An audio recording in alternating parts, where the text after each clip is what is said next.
Ассалому алейкум, برادران عزیز. وقتی که یک خودم معرفی کنم، دوکراتا جایزه‌دار چمپیونات جهان، استاد درجه بین المللی، داور درجه بین المللی میرزا قطب‌الدینов.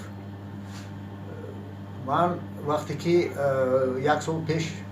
ملوزور طاهری شهر خوجند برآمده در تلویزیون برآمد کرده، همون تفسیر کردن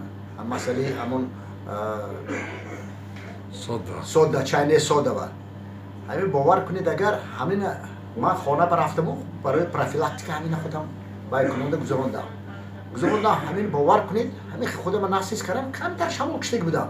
ягон подозрение фикри худам ба ягон кавид пайвид набуду ҳамин боз то ҳамин рӯза ҳамин калосиям вақте ки гӯед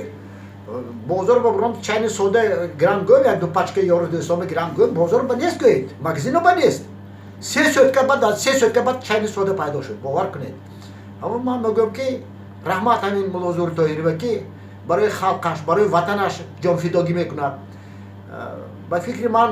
давлати мо ин қиса дастгирӣ мекунад ин карданашам шарт ин хел инсоно мо ба ё ҷумҳурӣ ба бисёр кам ба фикрам нест гуфтиам мешавад бовар кунед